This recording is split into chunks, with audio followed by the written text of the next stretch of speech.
Alors, bonsoir, mesdames, messieurs, particulièrement les membres du conseil que je salue. Également, on a avec nous les médias, donc M. Kidd de CIHO et Mme Tremblay du Charlevoisien. Et je salue également ceux qui vont nous écouter là, au cours des prochains jours. Donc, pour cette séance ordinaire du conseil municipal de la ville de Baie-Saint-Paul, ce lundi 8 mars 2021.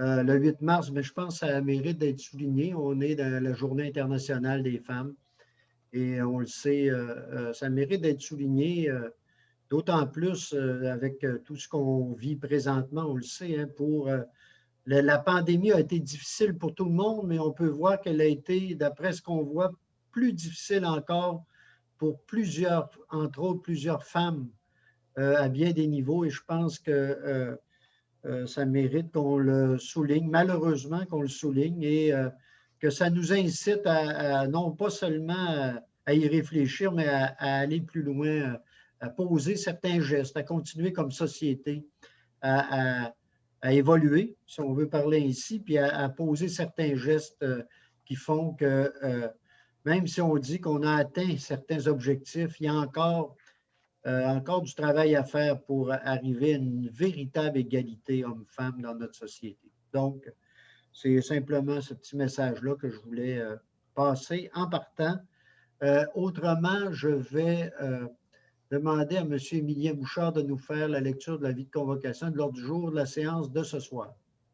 Avis vous est par les présentes données par le sous-signé greffier de la municipalité qu'une séance ordinaire se tiendra le lundi 8 mars à compter de 19h à huis clos par visioconférence.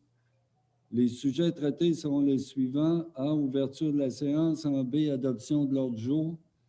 En C, lecture ou dépôt des minutes. Adoption des procès-verbaux suivants. A, séance ordinaire du 18 janvier. Séance extraordinaire du 1er février 2021 et en C, séance ordinaire du 8 février. Dans D, règlement, dépôt des commentaires reçus et adoption s'il y a lieu de la demande de dérogation mineure D 2021-06 pour le 55 chemin du Bois de la Baie. En 2, avis de motion et présentation d'un règlement qui portera le numéro R 771-2021 décrétant des dépenses en immobilisation et un emprunt de 3 650 000 remboursables selon des périodes à être définies à l'intérieur du règlement d'emprunt. Dans résolution, administration et législation, 1, journée de commémoration nationale en mémoire des victimes de la COVID. En 2, renouvellement du bail catabatique. En 3, construction du pavillon Saint-Laurent, adjudication d'une soumission. En 4, demande au ministère des Transports du Québec.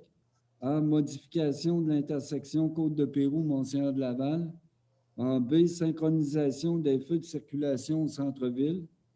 En 5, démolition de l'ancien hôpital. Rédaction d'un livre, demande de soutien financier. En 6, multi-habitation, projet chemin de l'équerre, manutention et réutilisation de la terre végétale. En sécurité publique, 7, renouvellement de l'entente avec la Croix-Rouge. En 8, schéma de risque en sécurité incendie, rapport d'activité 2020. Voirie et hygiène du milieu. 9, développement René Richard, phase 2B, libération de la retenue. En 10, demande d'implantation d'un poteau d'Hydro-Québec, rang Saint-Placide-Sud. En 11, camion de déneigement, libération de la retenue. En urbanisme et mise en valeur du territoire. 12, demande à la Commission de protection du territoire agricole du Québec, autorisation des fins hautes agricoles pour la rénovation majeure, pour la rénovation de la tour d'observation et l'aménagement du sentier. En 13, demande à la Commission de protection du territoire agricole, autorisation pour une aliénation, chemin Saint-Laurent. 14, études sur l'habitation, mandat. En 15, demande de permis en zone PIA. A pour le 29 rue Saint-Jean-Baptiste, en B pour le 31 Saint-Jean-Baptiste, en C pour le 19 rue Saint-Joseph et en D pour le 94 rue Saint-Anne. Dans le loisir, parc et culture, 16, demande d'aide financière, initiative pour des collectivités en santé. En 17, transfert de solde budgétaire, réalisation des projets en 2021. 18, modification à la tarification des loisirs. 19, vente des anciens bancs de l'Arena. Dans affaires nouvelles, délégation, demandes diverses, résolution de demande au gouvernement du Québec d'une programmation Accès-Logis. Suivi de la correspondance, H, lecture des comptes de 25 000 et plus et adoption des comptes du mois de février. En I, période d'intervention des membres du Conseil. J, question du public et en cas levé ou ajournement de la séance. Merci, M. Bouchard. Donc, je vais prendre une proposition pour l'adoption de l'ordre du jour. Gaston Duchesne, Ghislain Boilly. Maintenant, on irait avec les procès-verbaux. Donc, en lecture au dépôt des minutes, c'est ça. En 1, ce serait 1A, la séance ordinaire du 18 janvier 2021. Proposition de Michael Pilote. Est-ce que c'est appuyé? J'ai un appui de... Je peux l'appuyer, M. le maire. OK, Luc Goudreau. Maintenant, pour la séance extraordinaire du 1er février 2021, j'ai Luc Goudreau, j'ai Ghislain Boilly, Thérèse Lamy qui appuie. Ça va? Et maintenant, pour la séance ordinaire du 8 février 2021, Thérèse Lamy propose. Je vais le seconder. Ben, en tout cas, elle avait laissé. C'est beau. Donc, et c'est secondé par Luc Goudreau? Oui, je vais le seconder. Merci, c'est beau. Maintenant, en D pour les règlements. Donc, on aurait le dépôt des commentaires reçus et adoption s'il y a lieu de la dérogation mineure D 2021-06 pour le 55 chemin du bas de la baie. Donc, ici, on parle de la nature de la demande, c'est l'agrandissement d'un bâtiment principal ayant une rue de 4,70 mètres alors que le minimum prescrit est de 10 mètres. OK, bon, c'est ça. Autorisation de la construction d'une terrasse de 4,80 mètres alors que le minimum prescrit est de 10 mètres. Donc, c'est la distance de la rive, je pense, qu'on veut dire ici, là. Hein, la distance de la rive du cours d'eau. Donc, de 4,80 mètres alors que le minimum prescrit est de 10 mètres. Ce qu'on nous dit ici, c'est que les limites de la galerie à l'intérieur desquelles est prévu l'agrandissement empiètent déjà déjà dans la rive du cours d'eau. La terrasse projetée n'empiètera pas davantage dans la rive que la résidence, donc qui déjà empiète. Donc, c'est pas pire et on dit ici que ça ne vient pas causer préjudice aux voisins non plus. Donc, à qui que ce soit dans le secteur. Donc, la recommandation du CCU est positive d'accepter. Monsieur Bouchard, est-ce qu'on a eu des commentaires, des questions particulières? Non, aucun commentaire, Monsieur le maire. Bon, donc, ça va. Donc, on serait prêt maintenant à passer à l'adoption, donc, l'adoption. J'ai Michael Pilote appuyé de Gaston Duchesne. Maintenant, avis de motion et présentation d'un règlement qui portera le numéro R771-2021, décrétant des dépenses en immobilisation et un emprunt de 3 650 000 $ remboursables selon des périodes à être définies à l'intérieur du règlement d'emprunt. Ici, on parle d'un règlement parapluie, hein, comme on fait chaque année. On se sert de ce règlement-là, qui est un règlement d'emprunt. Par la suite, ça nous permet de faire les travaux par décret du Conseil, de faire des résolutions pour les travaux.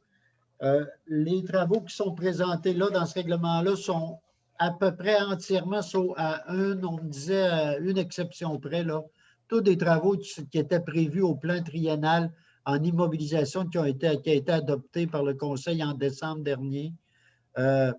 C'est tous des travaux qui étaient nommés, prévus et dont on disait qu'ils seraient faits dans le cadre d'un règlement d'emprunt. Donc, rapidement, une description sommaire là, dans le règlement. On parle ici, entre autres, du côté des bâtiments et équipements, il y aurait des travaux pour 235 000 $. Du côté des véhicules routiers, 487 000 $. On continue hein, acquisitions de véhicules, les remplacements, entre autres, du côté de nos camions de déneigement. Là, on va continuer de le faire. Au niveau des trottoirs, ponts, pavages, un montant de 938 000 $. Et au niveau des bâtiments et infrastructures, donc aqueducs, égouts, voiries, honoraires professionnels, il y en a pour 1 990 000 $. Donc, en gros, là, et ici, on revient sur les principaux travaux. J'en ai parlé tantôt, camions de déneigement, entre autres. On parle aussi d'une génératrice là, au niveau de nos stations de pompage, entre autres, qu'il faut également, il y a des acquisitions à faire de ce côté-là. Au niveau des différentes rues, on parle par exemple de pavage au niveau, puis refaire certains ponceaux au niveau de Saint-Antoine-Nord. Hein, ça fait un bout de temps qu'on veut, il y a des choses qu'on veut améliorer de ce côté-là. C'est un montant de 400 000. Saint-Gabriel-Sud, il y a un petit secteur dans Saint-Gabriel-Sud qui est encore là, a besoin d'être retravaillé, donc un montant de 250 000 $. Également, l'Arena phase 2, hein, on le sait, nous, on s'attend à ce qu'on ait des bonnes nouvelles à un moment donné par rapport à ce projet-là. Et donc, on a prévu des honoraires professionnels hein, pour préparer tout ça, donc autour de 310 000 $. Le poste Fafard au niveau des stations de pompage, donc 300 000 entre autres. Le poste d'aqueduc à l'Équerre, on le sait, on a du pompage également là-bas, encore là, depuis plusieurs années. Il y a des attentes également de citoyens dans ce secteur-là. On parle ici de 300 000 $. Entre autres, là, je n'ai pas... En tout cas, il faudrait que... un petit peu... Et voilà, là, j'ai ici Réfection Leclerc également, la question des pleins de vie également. On continue, on le sait, ce projet-là. Ça retarde un peu, hein, c'est remis. On sait qu'on est tributaire beaucoup du ministère des Transports dans ce projet-là, mais on a des engagements, nous, quand même, pour continuer les pleins de vie. Et donc, puis également, on en avait parlé, donc, réaliser une aire d'entreposage en voirie et loisirs. Donc, c'est un montant d'autour de 350 000 $. En gros, là, je n'ai pas tout mis, mais c'est les grands projets qui sont à l'intérieur de tout ça. Je ne sais pas si j'en oublie, M. Bouchard. Ben, les principaux sont nommés, M. le maire, puis comme vous disiez, il y a quand même le conseil qui aura à les décréter voilà. Un à un. Voilà. Puis, écoutez, ça comporte plus ou moins 25 projets là, qui sont associés au règlement paraffin. Donc, voilà, j'ai une proposition. Gaston Duchesne? Non, juste, je voudrais rajouter pour Saint-Antoine-Nord, on ne l'a pas nommément cité, mais il y a un montant de 400 000 pour la réfection. Oui, je l'ai dit. Il l'a dit. Je m'excuse, je n'ai pas entendu. Je comprends, M. Duchesne, que vous vouliez ajouter, mais je l'ai dit. C'est bon. Monsieur le maire, je voudrais commenter M. Goudreau, oui, allez-y. Prenant en considération la ventilation que vous avez faite du règlement d'emprunt, il est important de souligner qu'aucun élément dans le projet qui est déposé ce soir n'a attrait à ce qu'on appelle, on pourrait dire, on finance des choses courantes, on fait un règlement d'emprunt pour faire payer l'épicerie. C'est quasiment tout de l'immobilisation. Et puis, on est loin de dire qu'on finance de l'épicerie avec un règlement par appui. Et j'en fais la proposition, M. le maire. Bien là, d'abord, je pense qu'il faut présenter l'avis de motion. M. Goudreau, vous allez présenter l'avis de motion. Puis vous pouvez faire, là, je pense que ça me prend un proposeur pour le projet, non? C'est seulement la présentation puis l'avis de motion. Exactement. Je vais finir par m'habituer à cette nouvelle façon de faire là. Un jour, je vais pouvoir m'y habituer. Donc, M. Goudreau, présentez l'avis de motion. Voilà. Oui, monsieur. Monsieur le maire, est-ce que je peux faire un petit commentaire? Allez-y, Mme Lamy, oui. Je veux signaler aux citoyens, parce que ces projets-là sont tous ces projets-là, on les a étudiés lors du budget, hein? Et puis ils font partie du plan triennal. Fait que c'est important, on ne vient pas d'inventer ces choses-là, là, d'une part. D'autre part, souvent, on entend les citoyens nous dire, ben moi, je paye des taxes puis je n'ai pas de service. Bien, je voudrais, vous avez fait la nomenclature, là, quand même important pour les citoyens. Tout ce qui est là, tout ce que vous avez mentionné, c'est pour les services aux citoyens. Alors ça, c'est important que les gens le retiennent. Les taxes, là, ça sert aussi à ça, pas juste à ramasser les vidanges aux portes. Oui. C'est vrai, effectivement. Bon commentaire, Madame Lamy. Puis je pense que c'est important de le rappeler, là, on est dans de la planification aussi, puis que ça a été fait dans toutes les discussions au niveau du plan triennal, là. Et donc, voilà. Maintenant, ça va pour les points règlements, ça va. On passera à l'administration, législation en 1.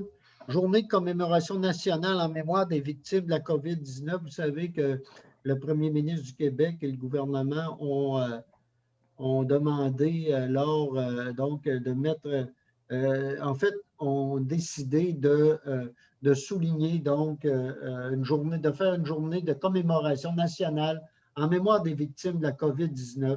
Ça aurait lieu le 11 mars 2021, jeudi prochain donc. Et on le sait, nous, ici, dans Charlevoix, il y a eu des victimes, et particulièrement à Baie-Saint-Paul, on le sait, hein, donc il y a plusieurs personnes quand même qui sont décédées de la COVID et je pense que c'est important de pouvoir garder ces personnes-là en mémoire. Et donc, ce qui est suggéré, évidemment, ce que le gouvernement du Québec va faire, c'est mettre en berne le drapeau du Québec partout où il y a des édifices du gouvernement du Québec. On le sait qu'il y aura une volée de cloches et il y aura également d'autres différentes activités. Nous, ce qu'on va faire, c'est que ce qu'on propose aujourd'hui, c'est qu'on va mettre nos drapeaux ici à l'Hôtel de Ville en berne. Donc, le drapeau du Québec, bien sûr, mais aussi le drapeau du Canada et le drapeau de la ville de Baie-Saint-Paul qui seront mis en berne la journée du 11. Donc, je prendrai une proposition là-dessus. Oui, Ghislain Boilly, appuyé de Michael Pilote. Ça va? Maintenant, renouvellement du bail avec Katabatic. Donc, vous savez, pour ceux qui, déjà depuis maintenant, au-delà d'une quinzaine d'années, l'organisation Katabatic loue un local, notre fameux local au quai à Baie-Saint-Paul et organise des activités de plein air, particulièrement la descente de la rivière du Gouffre, qui est une activité, après toutes ces années, qui est encore aussi populaire. C'est une activité familiale. On le sait, la rivière du Gouffre, même, il y en a certains. J'étais allé à descendre avec ma nièce l'an passé, moi, il y a 2 ans, qui me disait que il n'y avait pas assez de rapide, puis c'était pas. Elle aurait voulu. Donc, ça démontre que c'est quand même une rivière qui est intéressante à faire. Puis, vous savez, beaucoup de personnes nous parlent souvent de leur arrivée à Baie-Saint-Paul par la rivière. Quand ils arrivent vers le village, au niveau de la rivière, c'est quelque chose d'assez exceptionnel. Donc, nous, on a une entente avec Katabatic qui est venue à échéance et avec laquelle on a négocié. Donc, la location pour les prochaines années. Donc, on vient ici, je veux juste parler des activités reconnues, là, le kayak de mer, la descente de la rivière en canot, la planche à pagaie, la location de vélo et fat bike, entre autres. Puis là, il y a toute une série d'activités, mais je vais juste parler de celles pour lesquelles ils sont le plus reconnus. Puis, pour nous, là, ça a été des partenaires importants dans la mise en valeur aussi du secteur du quai. Donc, il était important qu'on puisse en arriver là, à une entente pour, c'est combien d'années déjà, là? 10 ans, M. le maire. 10 ans, exactement. C'est pour les 10 prochaines années. Et oui, peut-être M. Bouchard qui avait négocié, peut-être nous donner certaines grandes lignes. Oui. Mais d'abord, rappelez, M. le maire, qu'on a voulu s'apparier le plus possible à une valeur comparative au marché, là. Donc, l'exercice, c'était important. C'était un peu la volonté de tout le monde d'amener ce bail-là au terme à un nivellement avec ce qu'on pouvait connaître du marché. Alors, c'est un bail qui débute en 2021 avec un coût locatif de 8 000 qui va être plus les taxes. On fait un autre bond plus important en 2022 à 9 500 en 2023 à 11 500 puis par la suite, à partir de 2004, ça va s'indexer à un coût minimal de 2 par année, là, tenant compte aussi de l'IPC. Alors, si l'IPC était supérieur aux 2 on aura un ajustement là, en tenant compte. On a aussi dans le bail considéré le fait qu'il y a un investissement qui est prévu par Katabatic sur le bâtiment pour une somme de 50 000 $. Alors, ça a été pris en compte dans le calcul du loyer. Et finalement, une dernière composante importante, c'est qu'on va garder ouverte une toilette au bâtiment de Katabatic, une toilette adaptée pour la clientèle à mobilité réduite. Alors, ça a été considéré aussi. Alors, l'ensemble de tout ça là, fait que, somme toute, on pense qu'on a là une entente gagnant-gagnant, mais où on a fait quand même un bon redressement par rapport à la valeur locative de cet immeuble-là là, pour les fins que vous mentionniez. Oui, puis je pense aussi qu'on a clarifié certaines choses sur différentes activités. Je pense qu'on a clarifié les choses. Je pense effectivement qu'on a une belle entente là, intéressante pour les deux parties, je crois. Donc, est-ce qu'il y a une proposition? Oui, M. Boudreau, vous le proposez? Oui, je le propose. Madame Lamy, vous appuyez? Ça va? Est-ce qu'il y a d'autres commentaires? Ça va pour tout le monde? Donc, je pense qu'on a à être heureux, je pense, de pouvoir arriver avec cette entente-là et de permettre là, cette activité-là qui est très intéressante là, au quai à Baie-Saint-Paul. Donc, maintenant, la construction du pavillon Saint-Laurent, adjudication d'une soumission. Donc, on est allé finalement en demande de prix dans le fameux dossier du pavillon Saint-Laurent. Et donc, on a fait un appel d'offres public, donc c'est sur SAAO. Donc, il y a eu 5 soumissions qui nous ont été présentées et on viendrait ici accepter le plus bas soumissionnaire conforme suite à l'analyse des experts autour de ça également, qui nous recommandent d'aller avec le plus bas soumissionnaire conforme, donc qui est les constructions Binet incorporées. Et donc, c'est un montant de 1 048 000 $ avant taxes. Ça veut dire avec les taxes, à peu près 1,2 million. Là. Et donc, ce qu'on nous dit ici, c'est que les soumissions reçues respectent l'ensemble des normes, règlements applicables à ce type de soumission. Donc, comme je vous disais, et évidemment, on a eu peu de 30 000 $ de différence avec le second soumissionnaire. Donc, c'était quand même assez serré. Donc, nous, on rappellera qu'on a un règlement d'emprunt de 2,03 millions en lien avec le projet de pavillon de Saint-Laurent, plus de sentiers et de rénovation de la tour d'observation du côté des marais. Et donc, voilà, c'est qu'on viendrait accepter cette soumission-là. Donc, est-ce que j'ai une proposition? C'est avec plaisir que j'en fais la proposition, M. le maire. M. Boudreau. Madame Lamy. Ça a pris 6 ans, Colin. Après quelques années. Bien, on a commencé à mon premier mandat.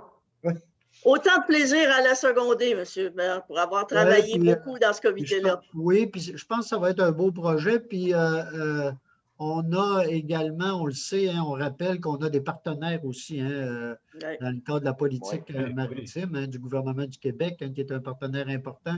On a Hydro-Québec également, qui est partenaire dans ce projet-là. Et donc, c'était important de le souligner, là, entre autres. Là. Okay. Une offre de service totalement renouvelée, M. Fortin. Et oui, c'est le cas de le dire. Donc, ça va maintenant. Demande au MTQ. Donc, on le sait, il y a des gros travaux qui s'en viennent au MTQ, entre autres sur la route 138. Et en lien avec la demande en A, donc, on demande, pendant qu'il va y avoir des travaux cette année, de faire des modifications à l'intersection Côte-de-Pérou-Monseigneur-de-Laval, une intersection sur laquelle on a beaucoup de commentaires. Et on le sait que c'est une intersection qui est de plus en plus achalandée. Hein? Il y a de plus en plus de gens qui vivent à Saint-Placide, construisent des choses là-bas, la Côte-de-Pérou également. Et donc, on le sait, cette intersection-là ne répond pas nécessairement à toutes les normes habituelles du ministère des Transports. Donc, on va faire une demande ici pour qu'en même temps, on puisse, de la meilleure façon possible, on comprend qu'on ne refera pas entièrement la chose, mais qu'on la rende la plus sécuritaire possible et qu'elle se rapproche le plus possible des normes généralement reconnues là, par le ministère. Voilà. Donc, est-ce que j'ai une proposition là-dessus? Oui, M. Boily, c'est appuyé. Je vais l'appuyer, M. le maire. Appuyé, M. Boudreau. Maintenant, en B, la synchronisation des feux de circulation au centre-ville. Donc, ça fait partie de toute la question de l'amélioration de la circulation, si c'est possible, autant de faire, autant que possible. Donc, il y aurait une demande au ministère de travailler à ce niveau-là sur la synchronisation des feux au centre-ville. Donc, est-ce qu'il y a une proposition là-dessus? Michael Pilote, appuyé de Michel Fizette. Ça va là-dessus? Est-ce qu'on avait ajouté, M. Bouchard? Non? Ça va? Démolition de l'ancien hôpital, maintenant en 5. Rédaction d'un livre, demande de soutien financier. Je pense qu'on a déjà vu à quelque part dans les médias hein, que M. Donald Lavoie, hein, qui est photographe, qu'on connaît bien, qui a suivi tout, qui a été éducateur au centre également autour du centre hospitalier à Baie-Saint-Paul. Et il y a M. Alain, il s'est associé avec M. Alain Anctil-Tremblay, qui est également connu pour ses travaux là, en histoire, en généalogie également, et qui également a été éducateur. Il est peut-être encore, je ne sais pas, Alain. Non, il est à la retraite. Et donc, les deux ont décidé de s'associer pour faire un portrait de l'hôpital, un portrait, puis peut-être, je disais, il y a eu des choses qui ont été faites sur les petites franciscaines, sur tout l'aspect un peu plus religieux en lien avec tout ça.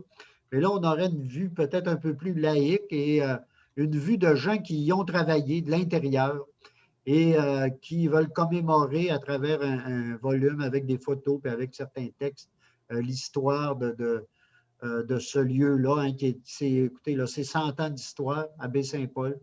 Et donc, c'est important de le souligner. Et donc, nous, on irait, là, on a une demande de participation de la Ville, puis on irait pour un montant de 2 000 pour soutenir M. Tremblay et M. Lavoie. Donc, je propose. Ben là, ben OK, Gaston propose d'appuyer Michael Pilote, mais je comprends que tout le monde a le pouce levé, donc je comprends que c'est unanime, là.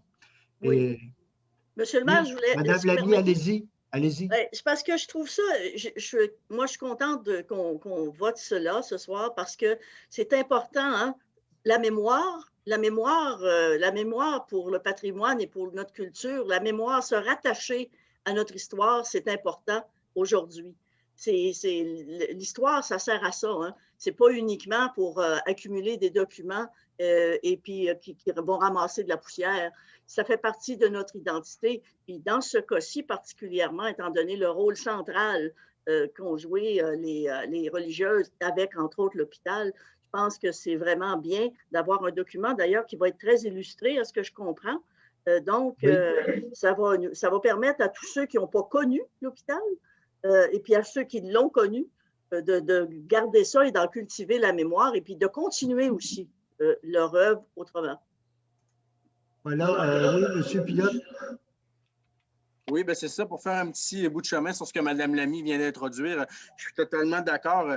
L'hôpital de Baie-Saint-Paul, au niveau de l'histoire, c'est pas rien. C'est comme vous avez dit, M. le maire, d'entrée de jeu, on parle de 100 ans d'histoire et dans notre communauté, il n'y a pas personne dans sa famille qui n'a pas travaillé pour le centre hospitalier de Charlevoix, que ce soit des gens ici à la table du conseil. On est, la plupart des gens ici au conseil ont gravité dans cet hôpital-là. Il y en a 5. C'est ça, on est 5.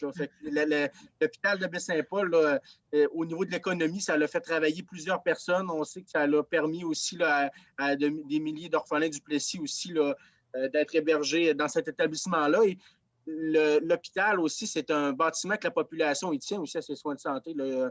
On n'a qu'à se rappeler lorsque le ministère de la Santé et des Services sociaux en 2010 était venu annoncer là, par le biais du ministre là, que l'hôpital devait être démoli puisqu'il n'était techniquement pas là, possible de le rehausser là, dans le cadre du dossier sismique.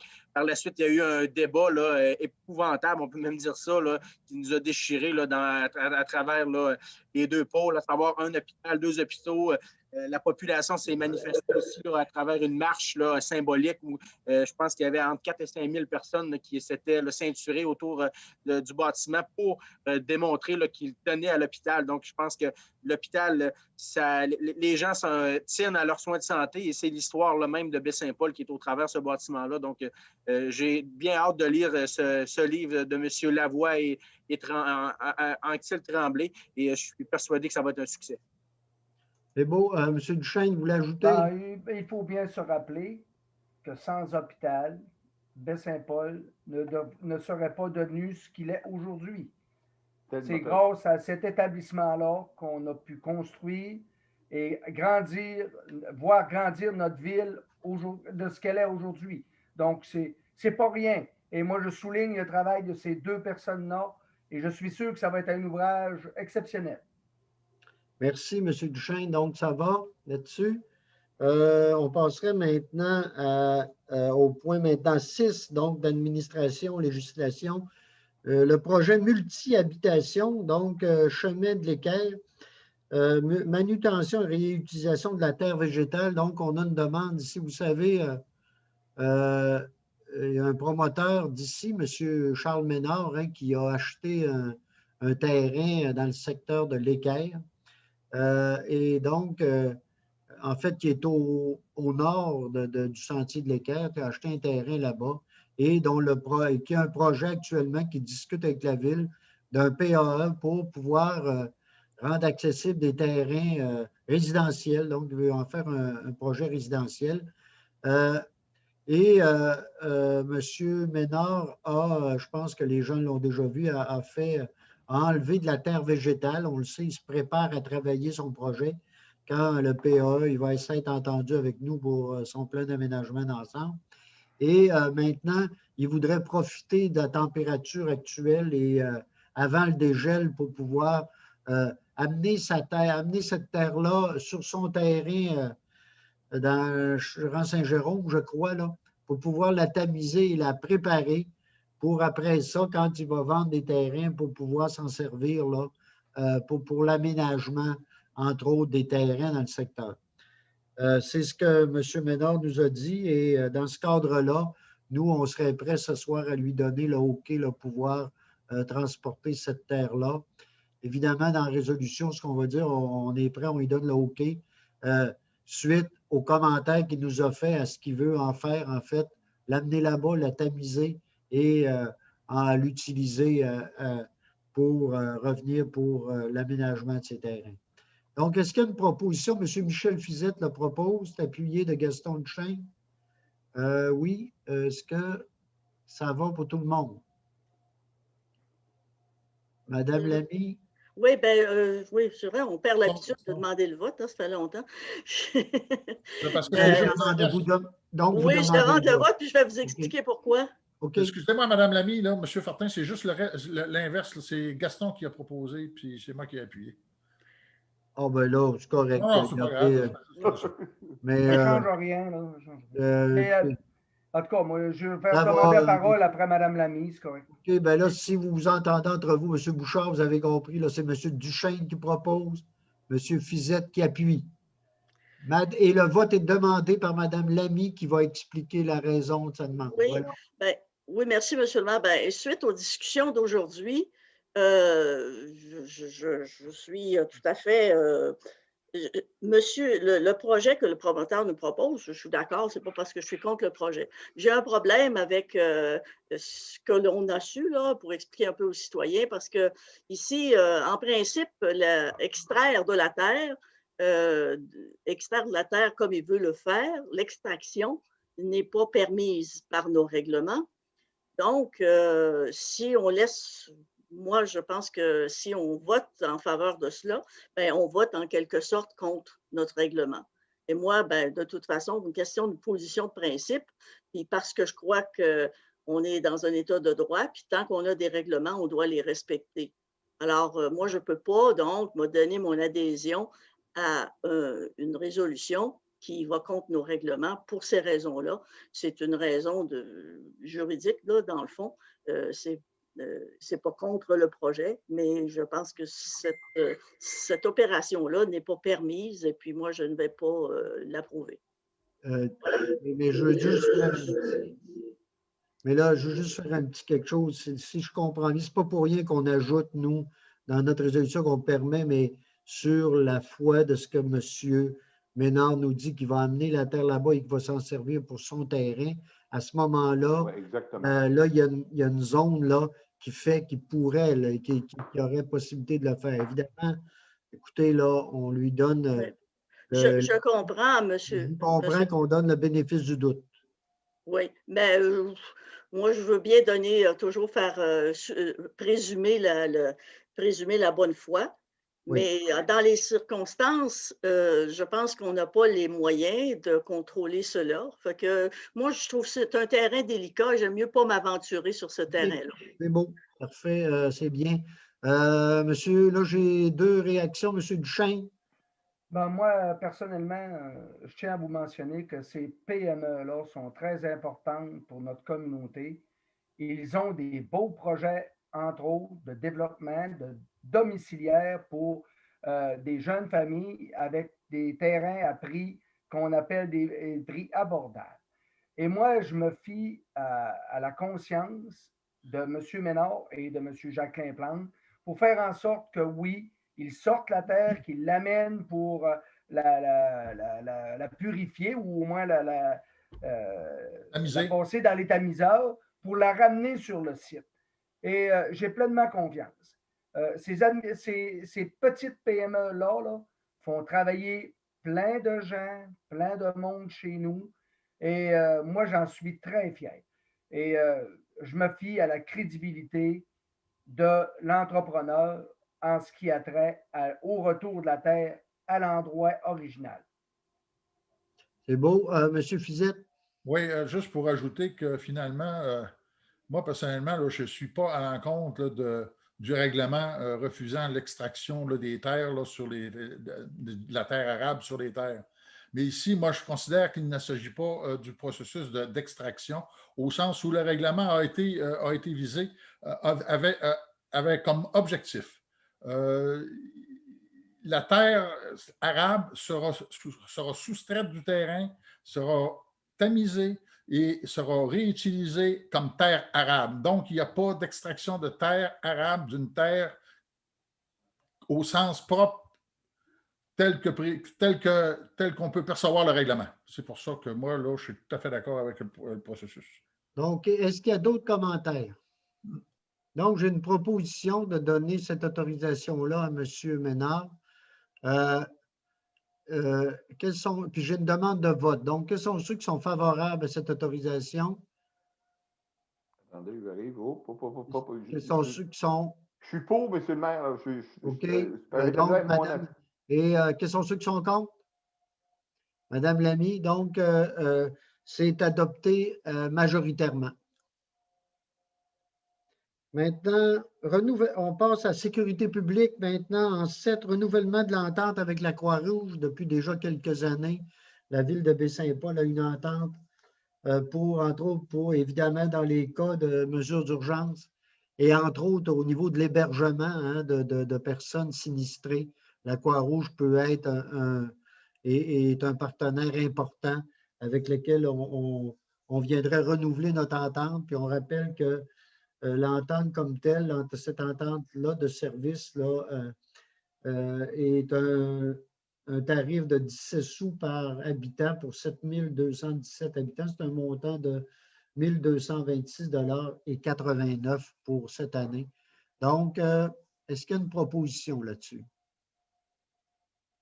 Oui, M. Boily, c'est appuyé de M. Pilote.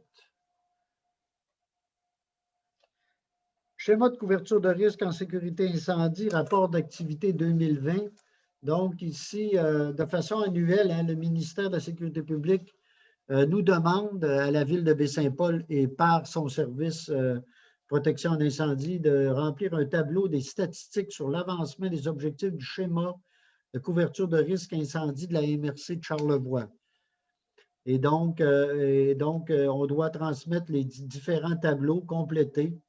Une résolution attestant donc que le Conseil a pris connaissance de l'avancement des différents objectifs. On rappelle là, que notre schéma, notre deuxième, on est en deuxième schéma de couverture de risque de notre MRC. Donc, il est en vigueur de 2019 jusqu'à 2024. Et donc, on a le rapport ici de la deuxième année, donc 2020. 32 actions du schéma doivent être réalisées d'ici la fin du schéma. Mais la presque totalité des actions demandées au schéma sont déjà bien établies.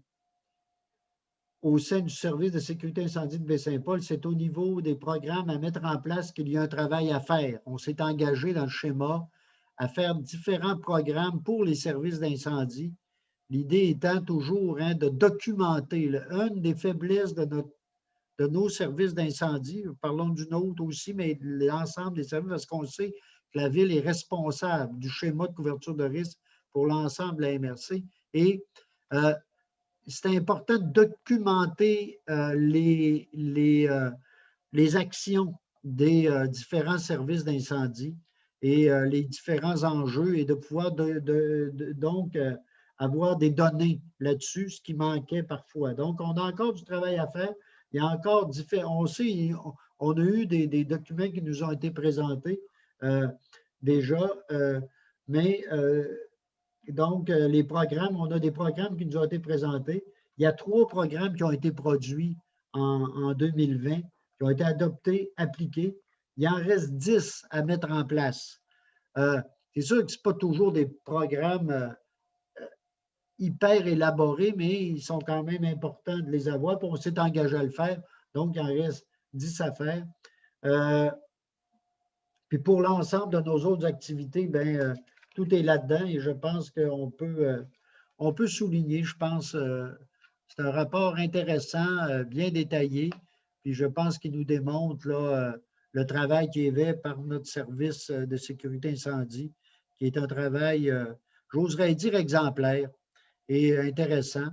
Et donc, sur l'ensemble, ici à Baie-Saint-Paul et aussi pour l'ensemble de la MRC. Donc, est-ce que j'ai une proposition? Oui, Madame Lamy, c'est appuyé de Michel Fizette. Ça va là-dessus? Maintenant, développement René Richard, phase 2B, libération de la retenue. Donc, ces travaux-là sont complétés et normalement à notre satisfaction. Et donc, la retenue serait de 71 396,49 $ qu'on viendrait ici régler. Donc, M. Duchesne propose d'appuyer de Luc Goudreau. Demande d'implantation d'un poteau Hydro-Québec, Saint-Placide Sud. Donc, vous savez, là, c'est simplement, c'est quelqu'un qui a un chalet à Saint-Placide qui, évidemment, a fait une demande au niveau collection électrique. Et le poteau serait implanté dans notre emprise. Et je pense, nos gens l'ont analysé ici et il n'y aurait pas d'impact particulier là, à l'implantation de ce poteau-là là-bas. Et ça viendrait permettre là, la collection du chalet en question. Donc, est-ce qu'il y a une proposition? M. Boilly, appuyé de Michael Pilote.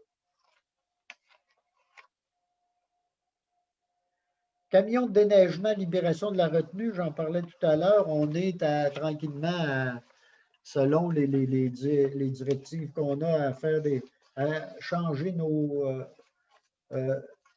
différents équipements au niveau des camions, au niveau du déneigement. Et donc, on irait, et là, ici, on viendrait libérer la retenue là-dessus, ici, pour... donc, le revenu imposé à la compagnie Camion Globocam, qui est Québec et Lévis, qui nous a vendu ce camion-là, qui a été livré conforme à notre devis. Donc, on viendrait libérer ici 18 485 $, qui est le dernier montant, je pense, qu'on viendrait payer. Donc, une proposition là-dessus? Oui, M. Duchesne et M. Goudreau. On nous dit que ce camion-là fait presque des envieux parmi nous. C'est une machine intéressante d'après ce qu'on nous dit. Tant mieux. Maintenant,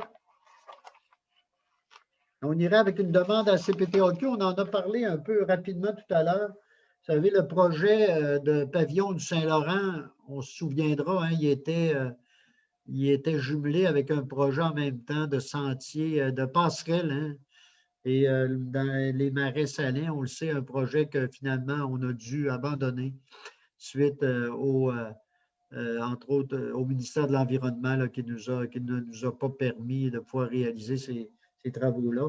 Mais quand même, on a continué de travailler. On le sait, on sait qu'on a une tour d'observation dans ce secteur-là qui n'est pas très haut. D'ailleurs, il y en a plusieurs, je pense, qui ne l'ont jamais vraiment vu. Et elle commence à être désuète aussi. On hésite presque à grimper dedans.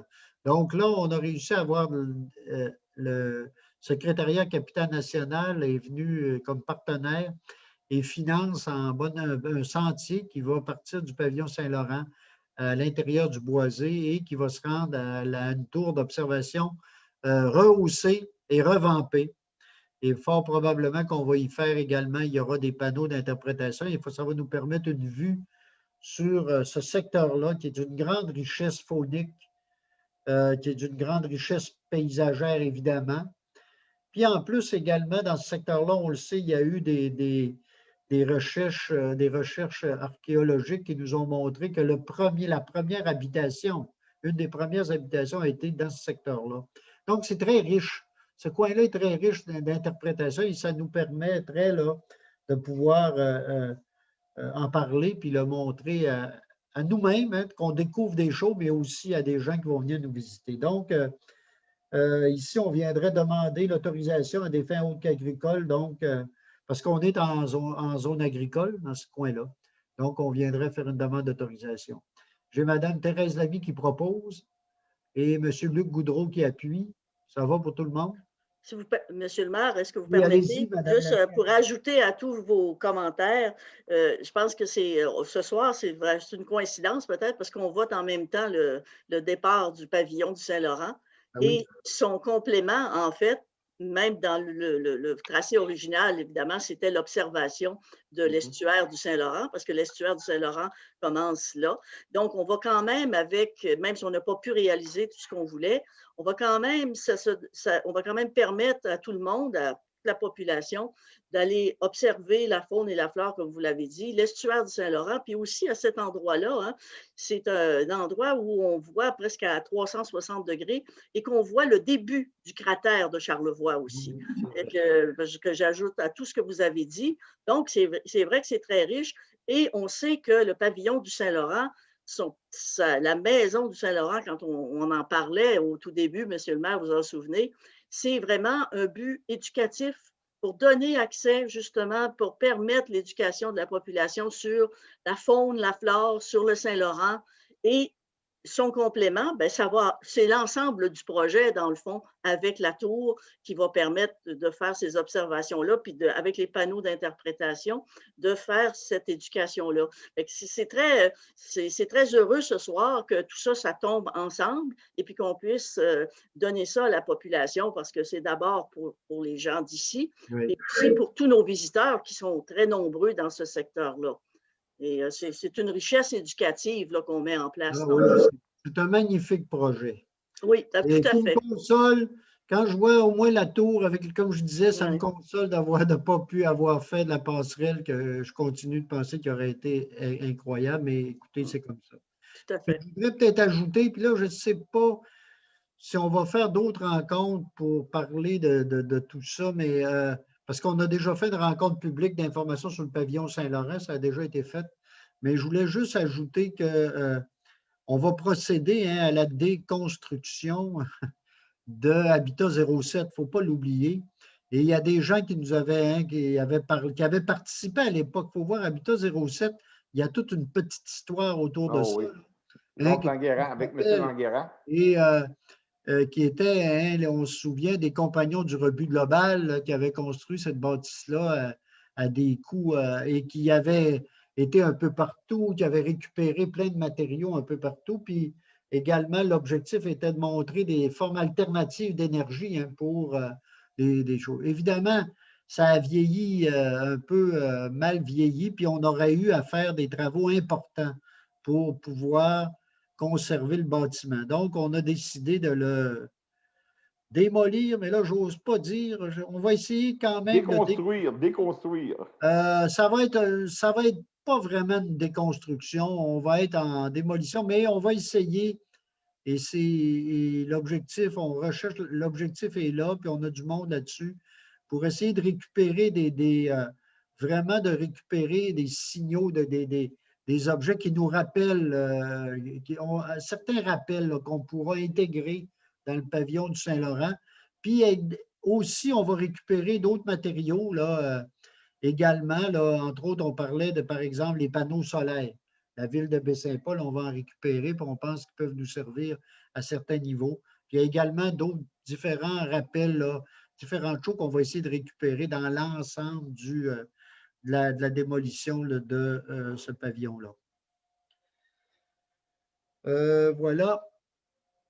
Maintenant, une autre demande à la CPTAQ, donc en 13, c'est pour l'autorisation pour une aliénation au niveau du chemin Saint-Laurent. C'est dans le secteur ici de la bâtisse de Simard Suspension, l'ancien garage de Emmanuel et Fils, d'Emmanuel Simard et Fils, propriété de M. André-Marie Simard, qui ont de l'autre côté, vous savez, il y a cet endroit-là qui est sur un terrain très exigu, puis il y a un terrain où il y a de l'entreposage de l'autre côté du ruisseau là-bas.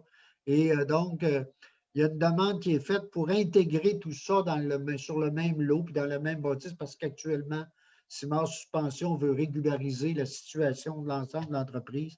Et donc, ici, il y a une demande qui est faite pour également là, pour une autorisation, pour une aliénation pour ce secteur-là, pour pouvoir par la suite, à la zone agricole, pour pouvoir par la suite l'intégrer à l'entreprise.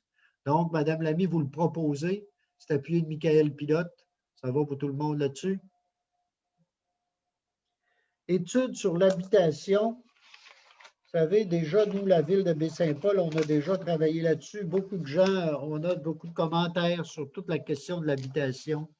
Il y a autant du côté de l'accès à la propriété que du côté du logement, de logement abordable également. Et donc, le service d'urbanisme travaille là-dessus depuis un petit bout de temps. Puis, ce qu'on nous recommande, c'est de pouvoir réaliser une étude.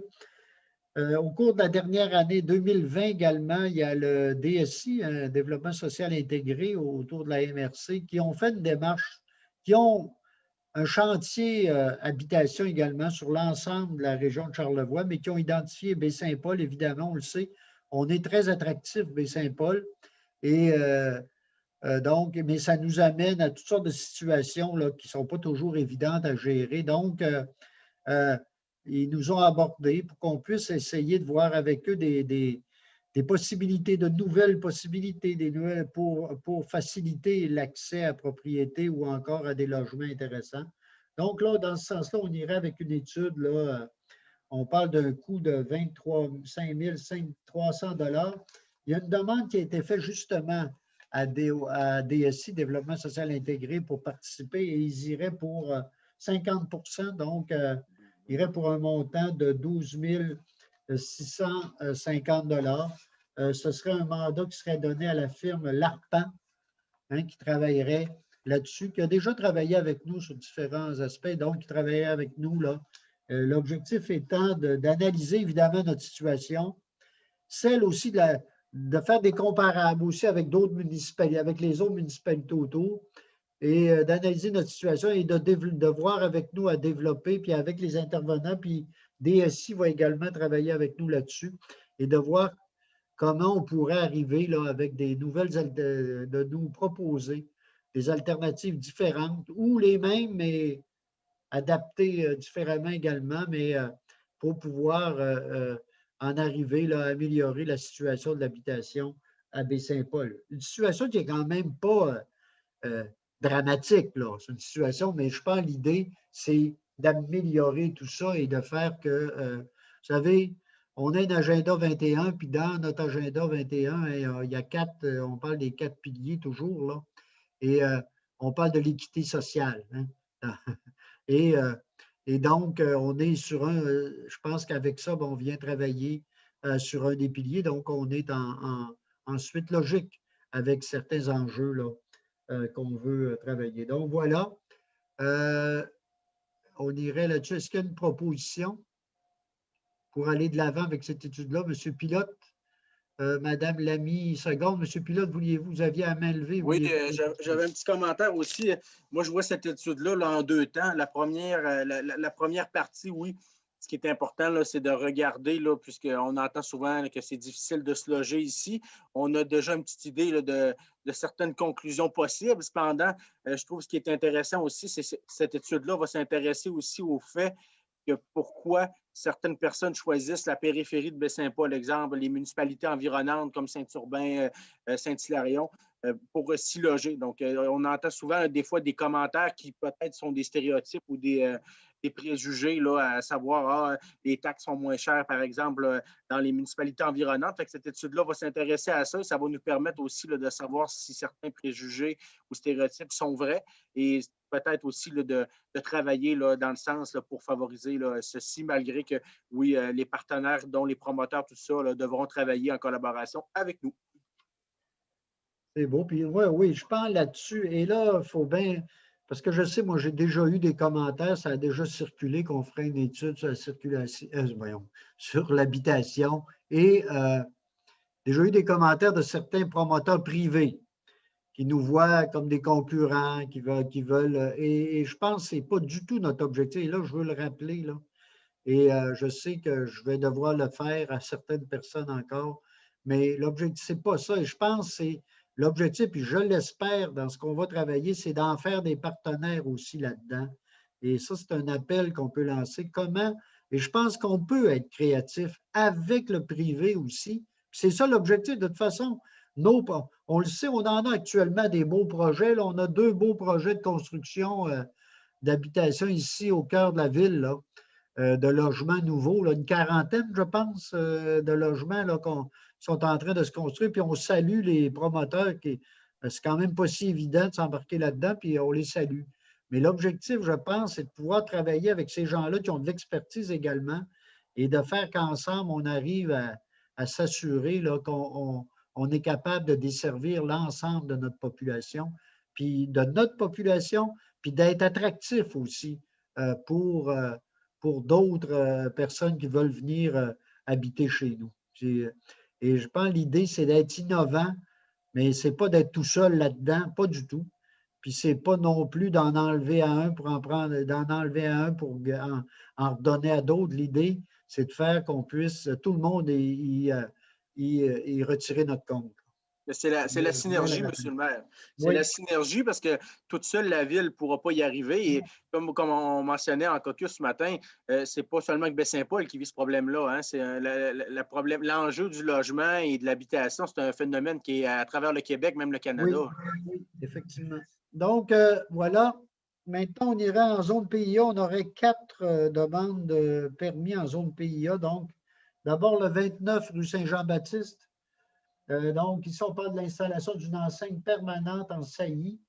Donc, le requérant, là, je ne donne pas les dimensions, mais ça semble conforme. Le requérant, donc, on nous dit ici que le matériau utilisé, le graphisme et les couleurs proposées, ainsi que l'éclairage de potence de type col de cygne de couleur noire proposé, donc, semble être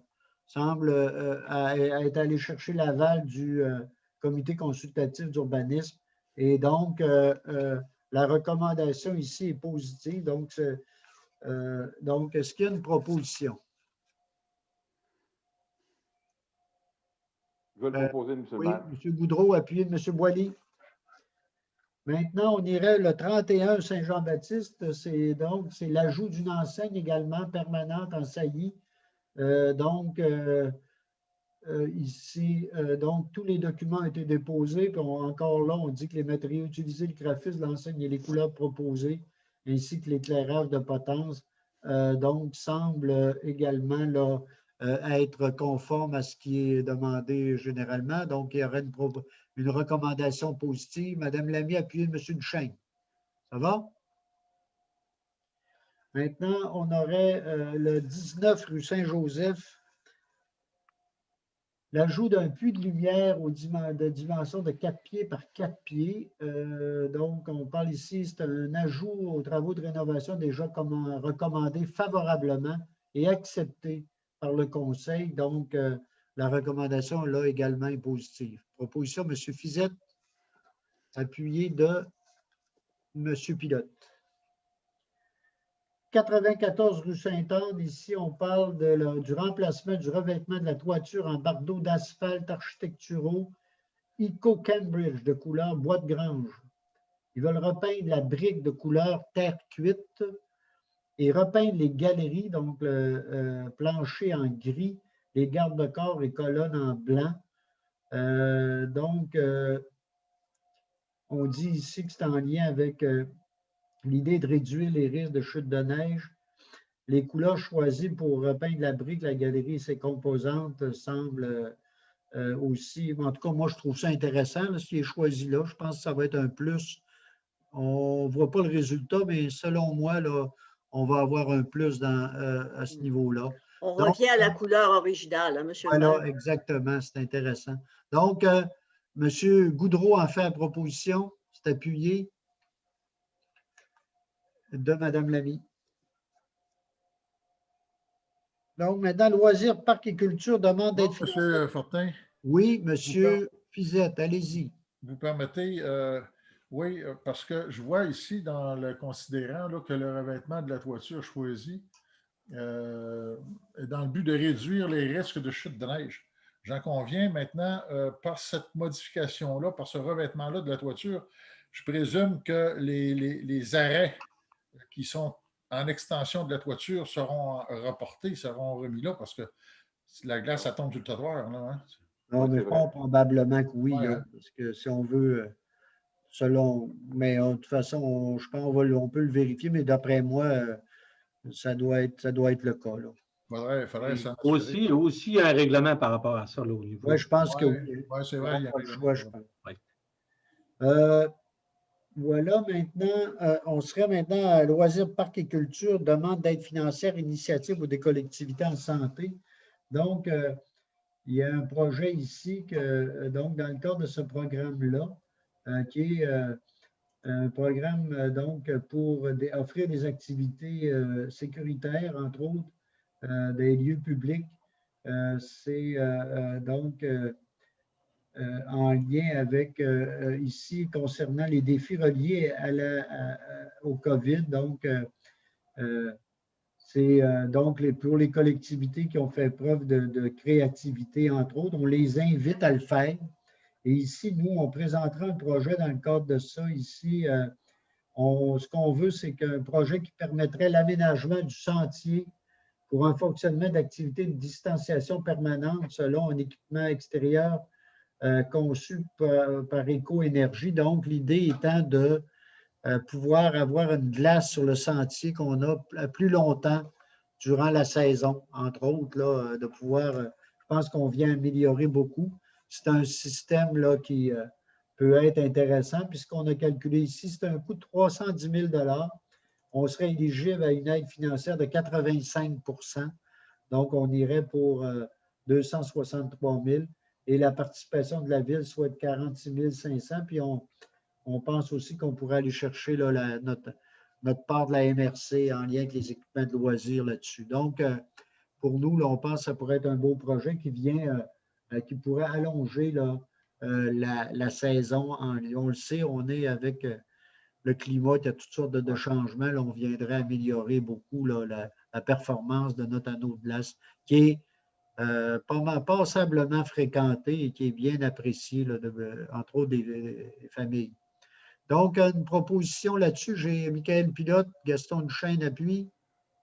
Ça va pour tout le monde?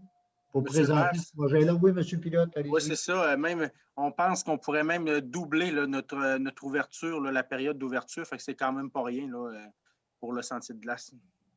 Oui, c'est très intéressant. Donc, voilà. Maintenant, transfert de solde budgétaire, réalisation de projet en 2021.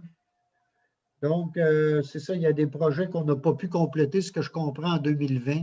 Et là, on viendrait ici prendre les soldes de ces projets-là pour les transférer en 2021 pour pouvoir compléter certains projets. C'est ça, M. Bouchard? Tout à fait ça, M. le maire. C'est pour vraiment là, créer, faire un transfert pour qu'on soit capable de réserver ces sommes-là là, pour l'application dans les différents objets qui ont été mentionnés là. Il y a, vous savez, il y a tantôt, il y a des projets qui sont en patin libre, il y a des projets pour l'installation d'une fontaine d'eau. Bref, là, il y a plein de petites choses. La campagne aussi en lien avec l'herbe à poux, là, on voulait faire une campagne, hein, on voudrait aller plus loin. Donc, elle a une proposition, Gaston Duchesne, appuyé une... Il y en a quand même pour 34 900 $. 34 000 c'est ça, exactement. 900, quasiment 35 000, effectivement. Oui. Donc, Gaston Duchesne, appuyé de Michael Pilote, ça va pour tout le monde? Oui, monsieur le maire, si vous oui, permettez, parce qu'on a mentionné plusieurs choses, mais moi, il y a quelque chose qui m'intéresse particulièrement là-dedans, c'est que nos auteurs de Charlevoix vont être visibles pour l'ensemble des utilisateurs puisqu'ils auront maintenant un meuble pour les ranger puis pour que les gens les voient. Alors, on en a quand même plusieurs qui jusqu'ici sommeillaient dans des caisses très sagement.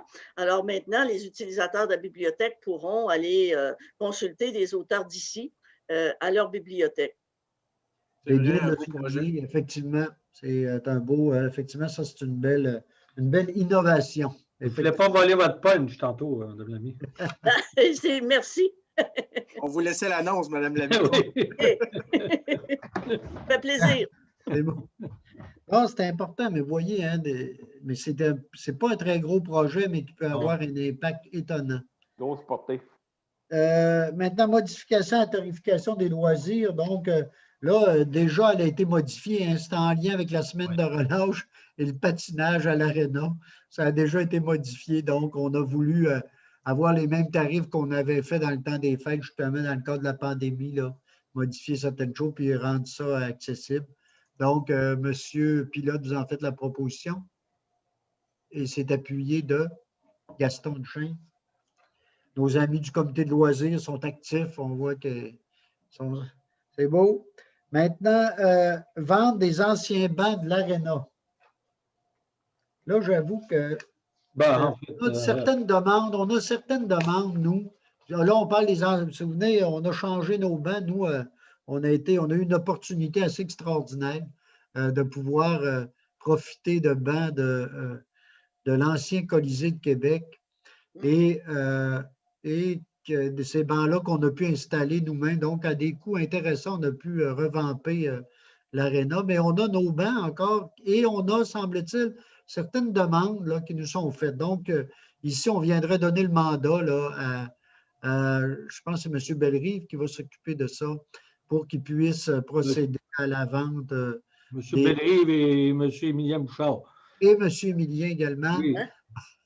Ben pour l'appel d'offres public. Ils savent l'apprendre. mais c'est ça, mais M. le maire, on peut déjà annoncer quand même que les bancs, là, ils vont se vendre autour de 5 Ah oui. 5 du banc, là, tu sais, mais ils sont en module de 3 ou de 4, là, selon le cas. Okay. On invite, Robert, on verra, il y aura un appel d'offres. On invite les gens qui s'intéressent à vérifier là, dans les prochains jours, dans les prochaines semaines là, à ce niveau-là. Et M. Bellerive, là, c'est en charge de ça au niveau de... Oui, c'est ça. Ça va? M. Bouchard est limité à l'annonce publique. Monsieur le maire. C'est assez important quand même. Oui, oui M. Goudreau. En porte-à-porte. Non, je voulais simplement l'appuyer. Monsieur le maire, une petite question. Attendez un peu. Là, M. Goudreau le propose. Est-ce que j'ai un appui? Là? Oui, je vais l'appuyer, mais j'ai une proposition. J'ai une question. Vas-y. Oui, vas-y. Pour les bancs, est-ce que c'est défait par également M. Bellerive? Il faut que la personne qui l'achète, qui a les défaire lui-même. Ça, ils sont déjà défaits. Ils sont défaits. Ils sont défaits et entreposés déjà, M. Boilly. Ce qu'il faut dire, c'est qu'on va les proposer aussi aux autres municipalités avoisinantes. Là. Si jamais il y en avait qui en désiraient, ça va être la priorité au monde municipal. Puis après, oui. Ben, OK. Puis, oui, voilà. Oui, c'est important de le souligner, M. Bouchard, effectivement. Ouais. Ça va pour ça, M. Émilien, donc vous avez proposé en secondaire? C'est correct? OK. Maintenant, non, mais ça arrive des fois que j'oublie dans il faut s'ajuster. Donc, résolution maintenant, affaires nouvelles, délégation de demandes diverses, résolution de demande auprès du gouvernement du Québec au niveau de la programmation d'accès logis. Simplement, je vais vous lire, on le sait, c'est le regroupement en fait des groupes de ressources techniques du Québec. Nous, c'est nos partenaires. Hein, on a travaillé avec le GRT, Action Habitation, sur 4 projets à Baie-Saint-Paul au fil des dernières années. Et je pense qu'à date, c'est des projets qui ont été intéressants. On parle de Frères Soleil, les 5 clochers. Voyons. Jardin du Gouffre. Jardin du Gouffre, le Chac. Et voilà. Donc, il nous demande ici, c'est l'idée, puis c'est en lien un peu avec ce qu'on dit. On est en train de faire une étude sur l'habitation, mais en même temps, on demande, parce que les municipalités seules ne pourront pas régler tous ces dossiers-là, parce que c'est vraiment des dossiers d'envergure. Et ce qui est demandé ici, c'est au gouvernement du Québec de financer 10 000 nouveaux logements sociaux et communautaires et d'inclure le logement social et communautaire au cœur de son plan de relance économique. Et on le sait, il y a un budget aussi qui va arriver bientôt et tout, donc c'est important. Et de transmettre donc une copie de cette résolution-là au ministère des Affaires municipales, à la ministre des Affaires municipales, Mme André Laforêt, ainsi qu'à la présidente du Conseil du Trésor, Mme Sonia Lebel, et le ministre des Finances, M. Éric Girard. Donc voilà. Et entre autres, il y a tout un descriptif là, de l'importance du logement social et communautaire hein, dans l'offre de logement des municipalités. Et nous, on en est un bel exemple, je le répète, puis je pense que c'est un enjeu important et sur lequel on espère évidemment, comme il est dit là, que le gouvernement va répondre positivement. Madame Lamy, vous en faites la proposition. Oui. Monsieur Duchesne, vous appuyez. Oui, puis juste ajouter. Vous faites un commentaire. Oui, juste ajouter que comme ville, Baie-Saint-Paul est une ville qui fait une très belle performance dans les logements sociaux. Oui. Vous mentionnez qu'on a 146 unités de logement social à Baie-Saint-Paul, ce qui fait d'une ville comme Baie-Saint-Paul une ville prédominante à cet égard. C'est bien, M. Duchesne, de le souligner. Ça, c'est un aspect dont on peut être fier. Hein?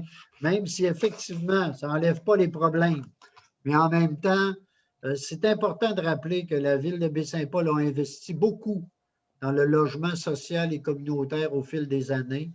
Et il y a encore de la place, mais on a fait un effort important. Puis c'est important de le souligner à chaque fois, ça. Merci. Maintenant, correspondance. Donc, c'est un dépôt, mais s'il y a des commentaires, des questions particulières en lien avec ça. Sinon, on va aller tout de suite au compte, à lecture des comptes 25 000 et plus, M. Bouchard. Sûrement le sujet le plus attendu ce soir. Ah, c'est bien évident. Alors, premier compte, dans les 25 000 et plus, Benoît Tremblay, ça c'est dans le fonds d'administration. Alors, à Benoît Tremblay, entrepreneur général, c'est pour le déneigement du domaine de Charlevoix, un déboursé de 42 102,41 $. Aux entreprises Jacques Dufour pour le contrat de déneigement, donc un déboursé.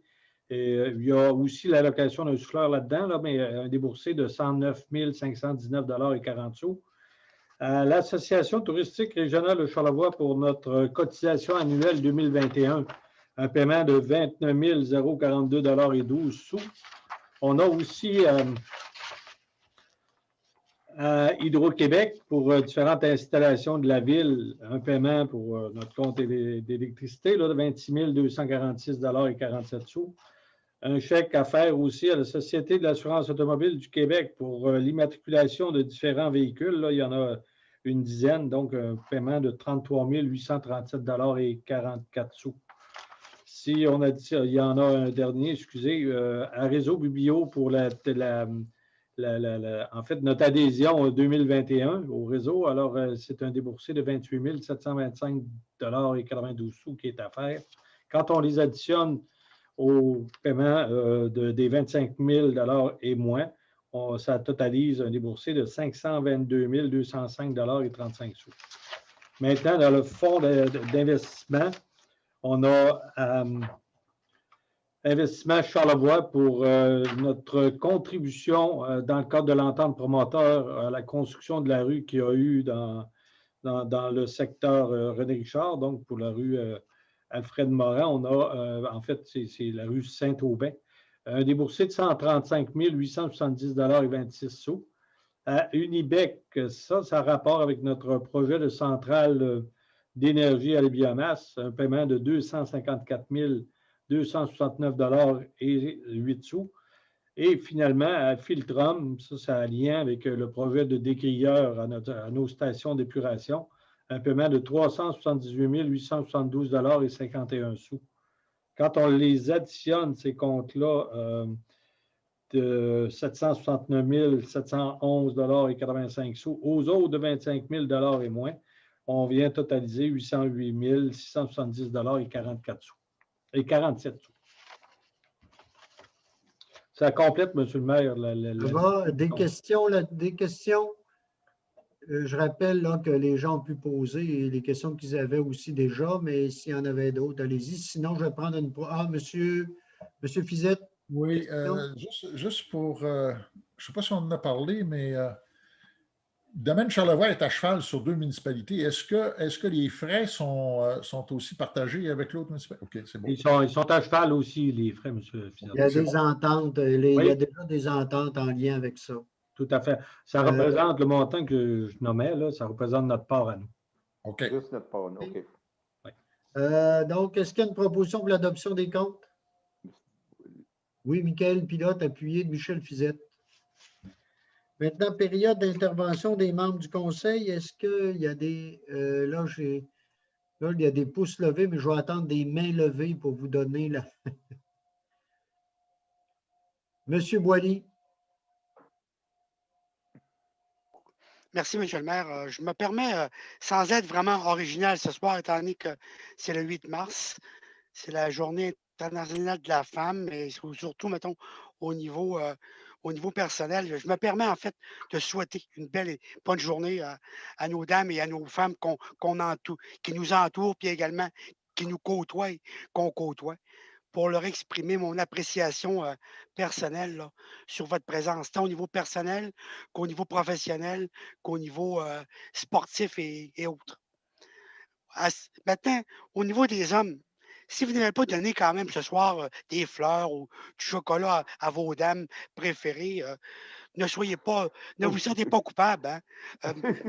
mais faites une démarche personnelle pour vous renseigner sur le droit que chaque femme a le droit de posséder, tant au niveau, mettons, de ses intérêts, tant au niveau de son sens de la vie, tant également aussi au niveau de son milieu de vie. Dans ma vie syndicale, anciennement, il y a quelques années, j'ai eu la chance de travailler dans des comités, justement, qui travaillaient sur le harcèlement dans le milieu syndical, tant au niveau sexuel, au niveau administratif qu'au niveau personnel. J'ai même donné de la formation au niveau de la CSN par rapport à ces sujets-là. Puis j'ai travaillé également, mettons, sur l'équité salariale. Ça a été quand même un élément assez important. Puis les syndicats ont quand même énormément aidé là-dedans par rapport à ces avancements-là. Puis j'ai eu également, mettons, la chance de travailler aussi sur les retraits préventifs. C'était plus convention, mais il n'en reste pas moins qu'il fallait les mettre en place, puis il fallait les faire valoir et vraiment les mettre à juste valeur par rapport à nos gens, à nos personnels féminins qui travaillaient avec nous autres. Pour terminer, maintenant, pour moi, le féminisme, c'est synonyme d'égalité entre hommes et femmes. Et le seul extrémisme que je tolère, c'est justement de faire valoir cette égalité entre les hommes et les femmes. Voilà, M. le maire. Merci.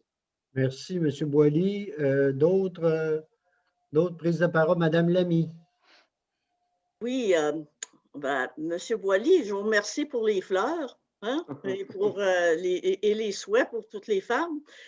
Moi, je voulais vous parler de ça aussi, mais peut-être un petit peu sur un autre ton qui est moins. Puis, je ne suis pas d'accord avec vous.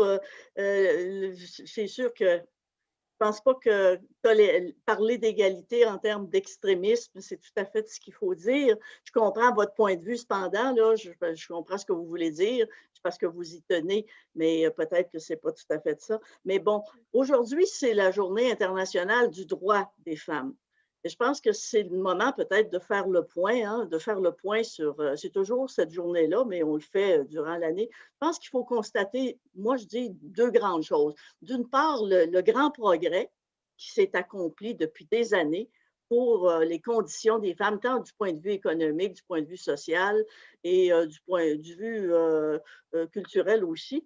Les femmes, puis notamment depuis 25 ans, vous avez fait allusion, M. Boily, à la loi sur l'équité salariale, et elle date de 25 ans, en fait, à peu près, et celle aussi des garderies. C'est intéressant d'associer les deux parce que ces deux mesures-là, qui datent de 25 ans, ont permis aux femmes d'améliorer leurs conditions économiques. L'une en favorisant, mais la parité est loin d'être atteinte malgré la loi sur l'équité salariale. On sait par exemple que des professeurs d'université féminins gagnent environ 93% du salaire de leurs collègues masculins. Ça, c'est à l'université. Ailleurs, on a des disparités encore plus grandes. Donc, on n'est pas rendu encore dans plusieurs milieux à la parité que l'on souhaite, que souhaitait aussi cette loi sur l'égalité, l'équité salariale. Par contre, on voit aussi que les femmes, grâce aux garderies, ont pu travailler davantage et donc améliorer leur sort au plan économique. Fait que je pense qu'il faut signaler ces progrès-là, c'est important. Il y en a d'autres aussi, mais ça a été deux mesures majeures au Québec qui ont permis de faire progresser les femmes au plan économique, au plan social, puis à d'autres niveaux aussi. Mais aussi, il faut constater également que si d'une part, on n'a pas atteint encore la parité, d'autre part, on voit qu'avec la pandémie, les femmes ont beaucoup souffert économiquement de la situation pandémique. Les chiffres sont assez parlants, là, justement, il y en a beaucoup de questions ce soir, je ne veux pas, mais à tous les bulletins de nouvelles, on nous a montré des graphiques, puis on nous a expliqué à quel point les femmes avaient, pour diverses raisons, puis en plus, elles ont été sur la ligne de feu, majoritairement, c'est-à-dire les infirmières, les préposés et tout ça. Et en plus, elles étaient sur la ligne de feu à la maison. Et aussi, on a noté, mais on ne le sait pas encore, mais on sait qu'il y a eu beaucoup de violences familiales pour les enfants et pour les femmes aussi. Alors, ça, c'est évidemment les effets négatifs de la pandémie qu'on va pouvoir mesurer davantage quand on en sera mieux sorti. Mais ça pour dire qu'on a encore du chemin à faire. Et je pense que si on doit faire, comme M. Legault l'a fait d'ailleurs de façon un peu émotive, mais très sentie, de faire appel aux hommes pour ce qui est de la violence faite aux femmes. Je n'ai pas besoin de répéter ses propos, mais je pense qu'il s'est adressé à tous les messieurs que ça doit toucher en disant vous avez votre part à faire là-dedans parce que la majorité des violences faites aux femmes sont faites par des hommes. Et on parle de violences à partir de meurtres jusqu'à des violences verbales, d'intimidation, toutes sortes de violences. Alors, je pense que c'est à ça qu'il faut réfléchir, puis essayer d'améliorer le sort des femmes. Puis moi, je pense qu'il faut aussi signaler qu'à la ville de Baie-Saint-Paul, on a la parité salariale de tous nos employés. Fait que ça, c'est formidable. Nous autres, on est corrects de ce point de vue. On a aussi quand même beaucoup de femmes employées qui occupent des postes de cadre, des postes. Alors donc, je pense que là-dessus, on doit féliciter la ville. Et d'une seule chose que moi, je souhaiterais, à ce moment-ci, en novembre, on a des élections. Alors, je souhaite, moi, que la parité se retrouve aussi au conseil de la ville de Baie-Saint-Paul. Je pense que c'est important, l'engagement politique, quel que soit l'âge, l'engagement politique des femmes est important parce que les femmes apportent un point de vue différent et qu'on peut mieux travailler en équipe, hommes et femmes, parce que, justement, à cause de ces points de vue différents. Fait que je vous laisse ça en espérant qu'on pourra réaliser ça en novembre prochain. Merci, M. le maire. Merci, Mme Lévy. D'autres personnes qui ont le goût de prendre la parole? Sinon, levez vos mains, levez votre main que je vous la donne, là. Mais sinon, moi, là, non. Ça va? M. Goudreau, vous voulez parler? Ou... Non. OK. Donc, si je n'ai pas d'autres commentaires ou quoi que ce soit, je vais clore la période d'intervention des membres du Conseil et simplement maintenant aller avec les questions du public. Je pense qu'on a eu quelques questions, M. Bouchard. Ben, quelques questions d'une personne, je crois. Oui, j'ai reçu 4 questions de Mme Thérèse Coniam. La première, quand seront connus les résultats de l'audit de performance? Là, par exemple, je pense que M. Martin Bouchard peut répondre mieux que moi. Moi, je peux juste dire que, ouais, M. Bouchard, allez-y donc, parce que moi, je ne voudrais pas dire des choses là, qui ne seraient pas correctes. Allez-y. Ben, en fait, il est prévisible que le rapport sorte au printemps là, avec les recommandations habituelles là, en pareille matière. Là. Ça fait que c'est à se compléter dans les prochains jours.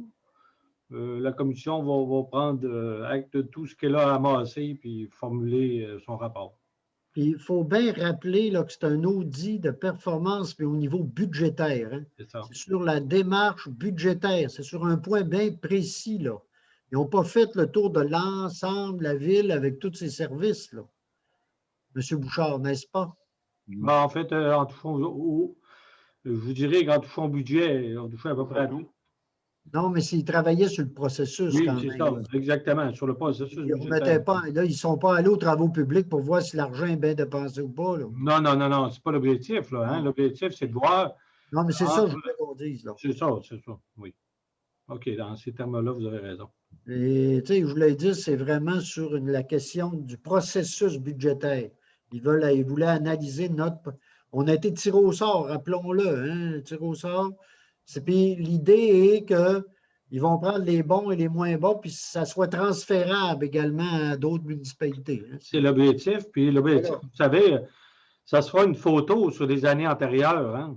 Exactement. Et puis de là, même nous, ça pourra nous inspirer des sources d'amélioration continue. Puis effectivement, enseigner à d'autres municipalités peut-être là des choses à parfaire et à améliorer. Deuxième question, M. le maire. Y a-t-il d'éventuels acheteurs de l'infirmerie? Il y a toujours d'éventuels acheteurs de l'infirmerie. Il y en a effectivement, mais on a, nous, et, vous savez, là, il y a toutes sortes il y a différents dossiers autour de maisons mères qui font qu'il faut tenir compte de la question de l'infirmerie. Mais il y a d'éventuels acheteurs, mais il faut toujours voir aussi ce qu'on veut faire. Vous savez, on a quand même, nous, comme ville, certains enjeux. On ne veut pas... Oui, on pense qu'avec un bon projet, un bon prix aussi, hein, bien, on va peut-être avancer. C'est ce qu'on fait à chaque fois. Puis on va continuer d'analyser les éventuelles offres qu'on va avoir, qu'on va avoir. Une troisième question. 32 signataires seulement ont signé le registre. Une rénovation qui dépasse 1 million, ce n'est pas rien. Vous prévoyez des revenus faramineux. Avez-vous calculé les coûts d'entretien?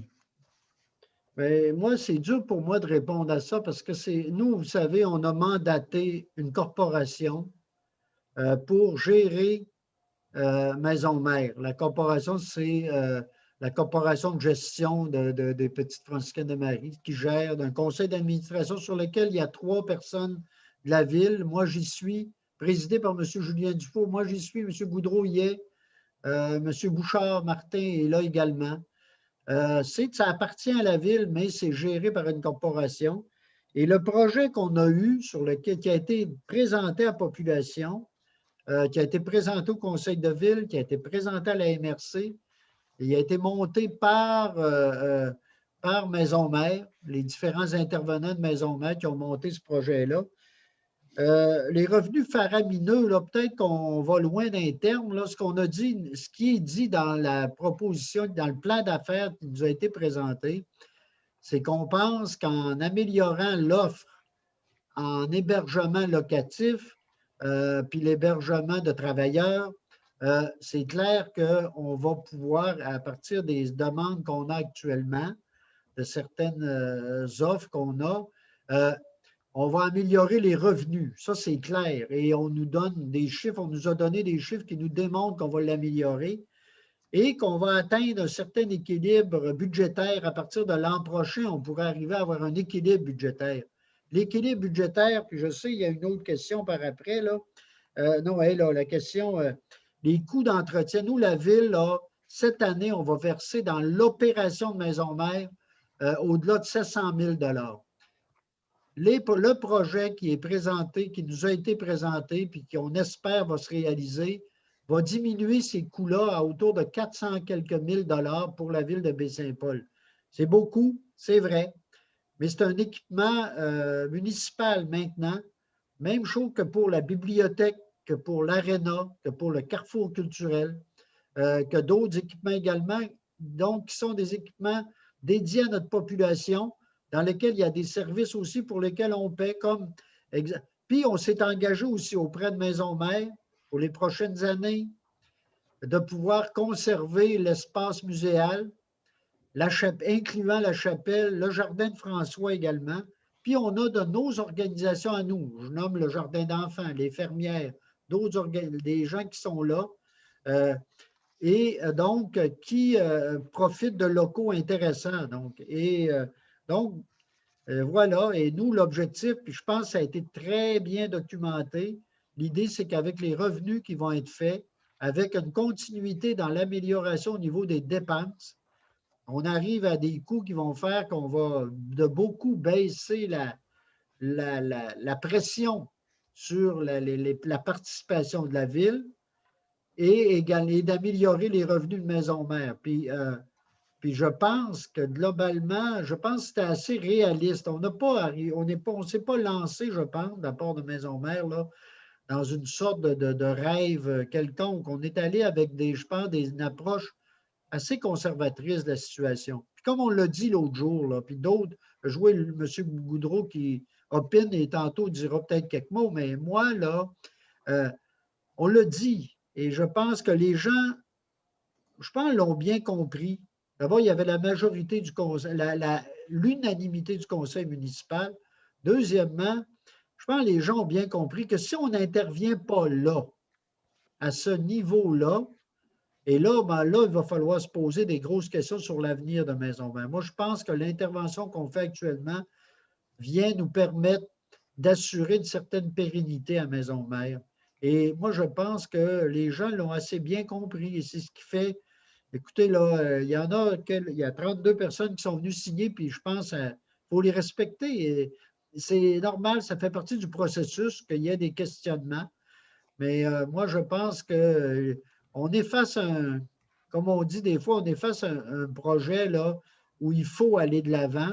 Puis là, pour la première fois, on a un projet intéressant dans lequel aussi, il ne faut pas oublier, on a pour la première fois des partenaires gouvernementaux, autant locaux comme la MRC que provincial également avec nous. Donc, moi là-dessus, là, je pense que je continue à défendre ce dossier-là. Je pense qu'on avait un plan d'affaires intéressant sur lequel on se prononçait là, à ce moment-là. M. Goudreau, vous vouliez ajouter, je pense? Écoutez, M. le maire, vous avez très bien couvert tous les éléments, mais je peux dire que le plan d'affaires qui a été déposé, qui a reçu l'aval même du conseil municipal, c'est un plan qui a été mis en place par le comité finances.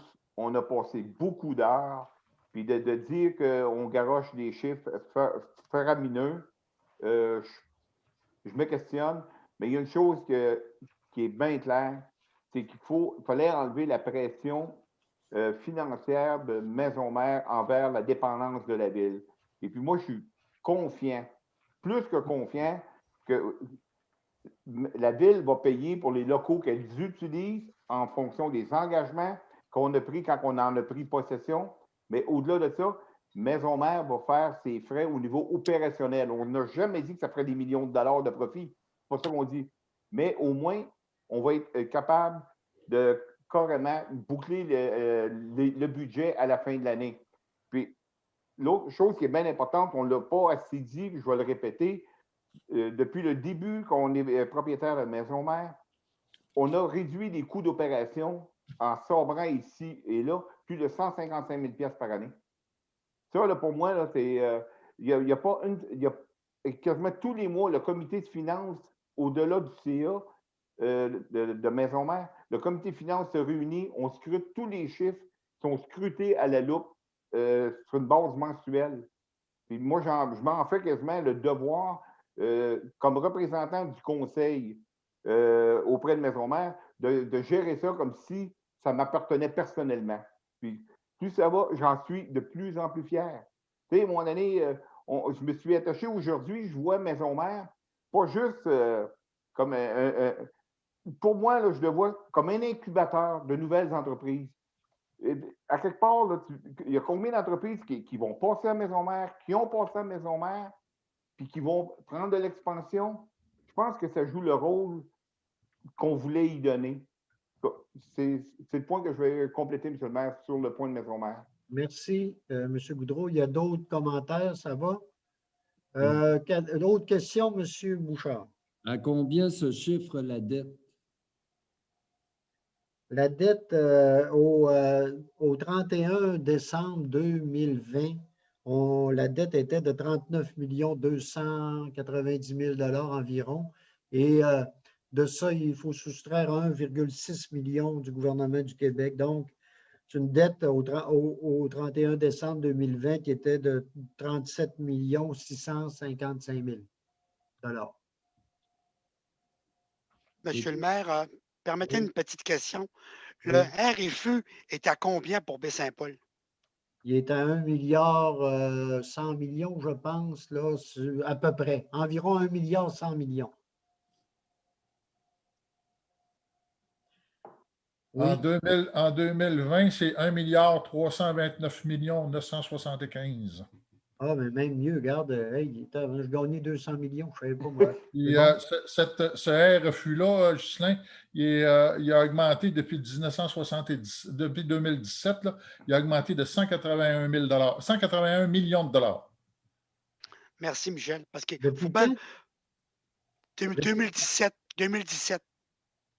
C'est quoi qu'il y a en 2017? Il a augmenté en 2017.